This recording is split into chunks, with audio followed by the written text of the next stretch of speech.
Hello friends, welcome to my YouTube channel GDS exam solution. साथियों, set number आज 7वां का हम लोग स्टार्ट करेंगे। ठीक है, जो आपके बिहार सिविल कोड एग्ज़ाम 2024 के लिए है, जो 22 दिसंबर को ये डेट प्रस्तावित है। ठीक है, तो जीडीएस एग्ज़ाम सॉल्यूशन पे आप डेली शाम को 6 बजे इस वीडियो को देख सकते हैं और प्रैक्टिस कर सकते हैं। तो स्टार्ट करेंगे फर्स्ट क्वेश्चन से। सबसे पहले जीके के पोर्शन को देखेंगे, उसके बाद हिंदी के लिए प्रैक्टिस सेट करेंगे। ठीक है, तो चलिए स्टार्ट करेंगे फर्स्ट क्वेश्चन से। फर्स्ट क्वेश्चन आपके सामने है कि महादलित विकास मिशन की शुरुआत बिहार में कब हुई। तो महादलित विकास मिशन की शुरुआत बिहार में 2007 में हुई थी। ऑप्शन नंबर डी इस क्वेश्चन का राइट आंसर हो जाएगा।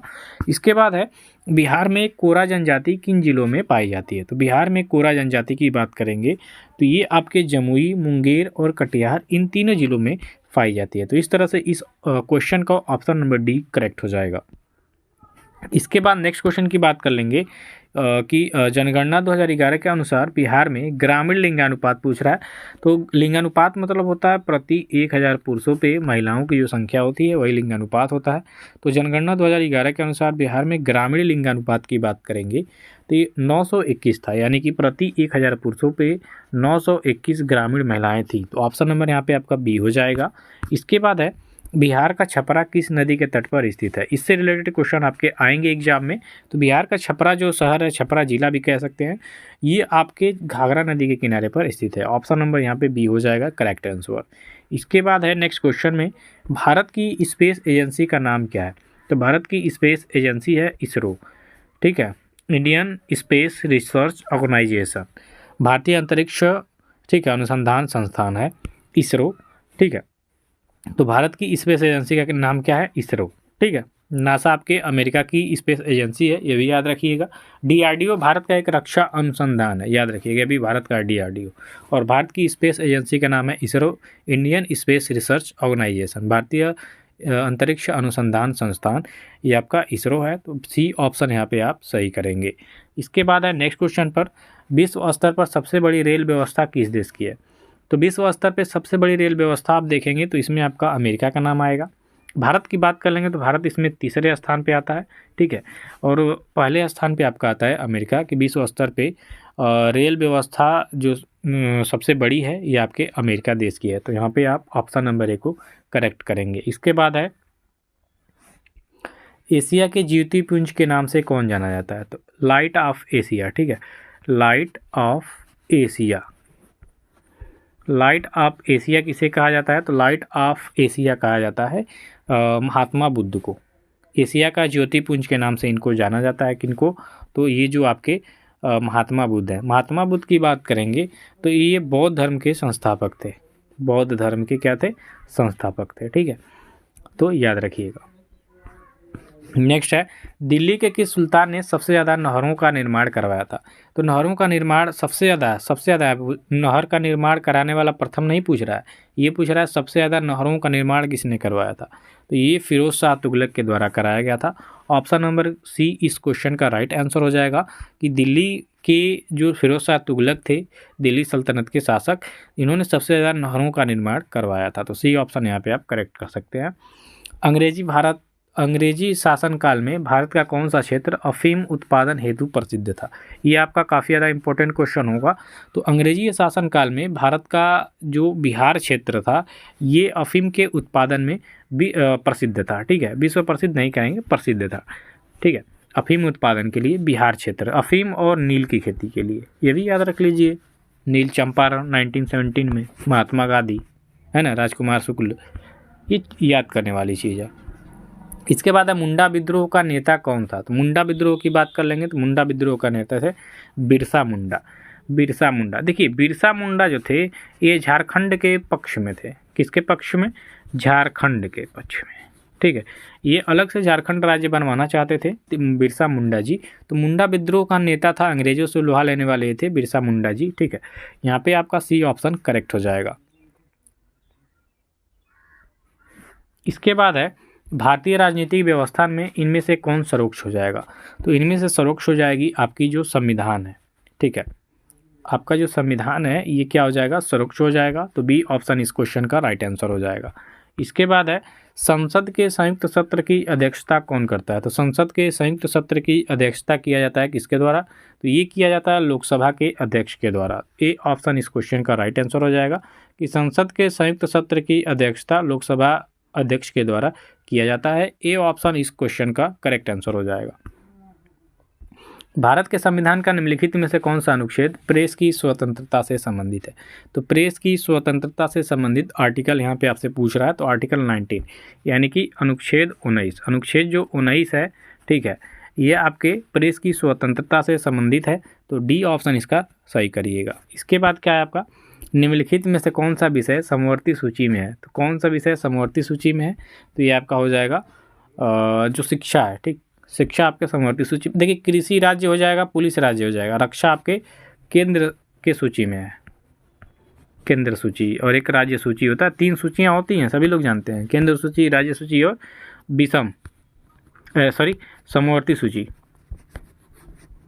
तो इनमें से समवर्ती सूची में आपका आता है शिक्षा, क्योंकि इस पे कंट्रोल राज्य का भी है और केंद्र का भी है। ओके, नेक्स्ट फाइनल देखेंगे। भारत और चीन के बीच जो सीमा रेखा है इसको क्या कहा जाता है, किस नाम से जाना जाता है? तो भारत और चीन के बीच की जो सीमा रेखा है इसे हम मैकमोहन रेखा के नाम से जानते हैं। तो बी ऑप्शन यहाँ पे आपका करेक्ट हो जाएगा। इसके बाद नेक्स्ट क्वेश्चन में कह रहा है कि निम्नलिखित में से कौन सा एक सबसे सूखा स्थान हो जाएगा? तो इसमें से सबसे सूखा स्थान आपका हो जाएगा लेह, ठीक है। डी ऑप्शन इस क्वेश्चन का राइट आंसर हो जाएगा कि निम्नलिखित में से जो लेह है ये सबसे सूखा स्थान है।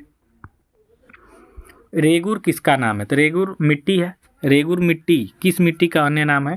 तो ये काली मिट्टी का एक अन्य नाम है, ठीक है। तो यहाँ पे आप सी ऑप्शन करेंगे कि रेगुर जो है काली मिट्टी का नाम है। इसके बाद है किस वर्ष में भारतीय रुपया 1 महीने में 2 बार अवमूल्यित किया गया था? तो अवमूल्यन हुआ था 2 बार 1 महीने में ही, जुलाई में।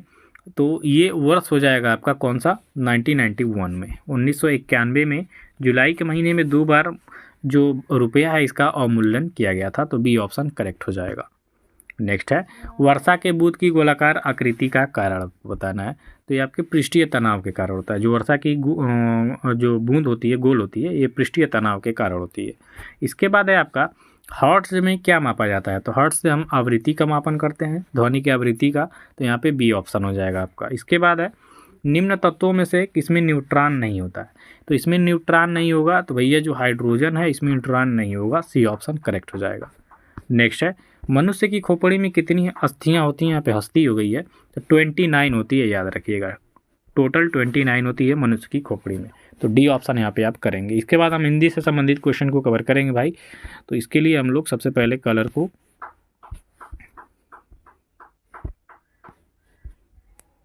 चलिए,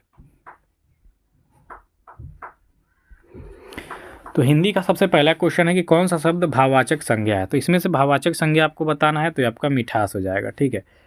मिठास ये आपका भाववाचक संज्ञा होगा, ऑप्शन नंबर ए हो जाएगा यहाँ पे। इसके बाद है निम्न में से कौन सी भाववाचक संज्ञा है? इसमें भी आपको बताना है। इसमें जो आपकी बीमारी होगी ये भी भाववाचक संज्ञा है, तो बी ऑप्शन यहाँ पे आपका करेक्ट हो जाएगा। इसके बाद है हिंदी में कितने वचन होते हैं? हिंदी में सीधी बात है 2 वचन होते हैं, एक वचन बहुवचन। लीची किस भाषा का शब्द है आपको बताना है।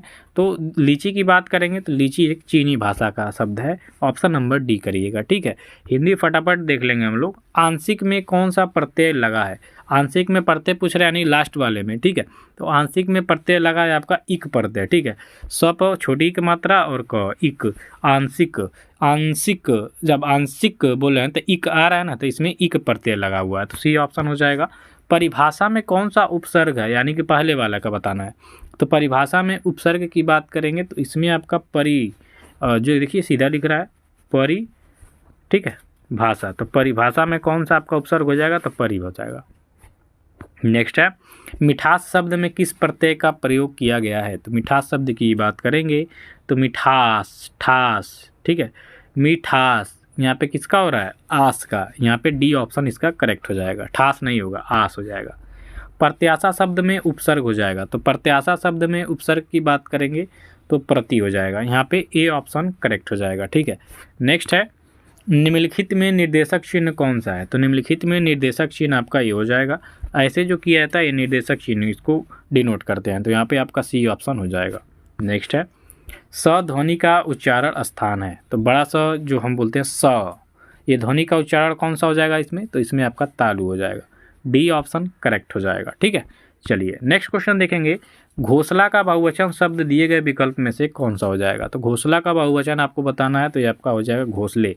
घोंसले नहीं, घोंसले हो जाएगा। बी ऑप्शन करेक्ट होगा इसका। नेक्स्ट है, दिए गए 4 विकल्प में से कौन शब्द स्त्रीलिंग है।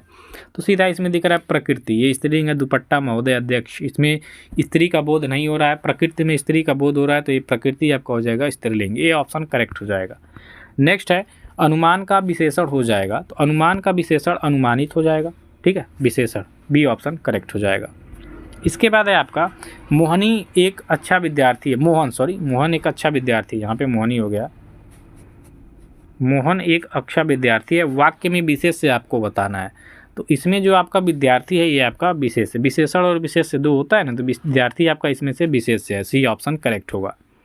नेक्स्ट है, लगभग किसका उदाहरण हो जाएगा। तो लगभग की बात करेंगे तो ये आपके संबंध बोधक का उदाहरण है। ऑप्शन नंबर ए करेक्ट हो जाएगा। नेक्स्ट, रात में विचरण करने वाले प्राणी को कहा जाता है। तो रात में जो विचरण करते हैं इसको हम लोग बोलते हैं निशाचर। ठीक है, निशाकर कई लोग मार देंगे, लेकिन गलत है, निशाचर इसका राइट आंसर हो जाएगा। Option number C. Next question देखेंगे, जानने की इच्छा के लिए एक शब्द क्या हो जाएगा। तो जानने की इच्छा के लिए एक शब्द होता है आपका जिज्ञासा। तो बी ऑप्शन यहाँ पे करेक्ट हो जाएगा आपका। नेक्स्ट है, जिसे करना बहुत कठिन हो, इसके लिए एक शब्द क्या हो जाएगा। तो दुष्कर, सीधा बात है। डी ऑप्शन यहाँ पे आपका करेक्ट हो जाएगा। नेक्स्ट है, महान का विपर्यार्थक शब्द क्या हो जाएगा। तो महान का विपर्यार्थक शब्द क्या हो जाएगा, तो ये हो जाएगा आपका तुच्छ। ऑप्शन नंबर ए हो जाएगा यहाँ पे। नेक्स्ट है, आकाश का विलोम शब्द क्या हो जाएगा। तो आकाश का हो जाएगा पता। बी ऑप्शन यहाँ पे आपका करेक्ट हो जाएगा। नेक्स्ट देखिए, अनाज का पर्यायवाची शब्द यहाँ पे आपको बताना है। तो अनाज का पर्यायवाची शब्द क्या होगा मेरे भाई। तो अनाज का हो जाएगा शस्य। ठीक है, यहाँ पे पर्यायवाची अनाज का शस्य भी होता है, याद रखिएगा। Option number C. चलिए, तो आज के लिए बस इतना ही। मिलते हैं नेक्स्ट वीडियो में, तब तक के लिए धन्यवाद। थैंक यू सो मच ऐसे ही सपोर्ट करने के लिए।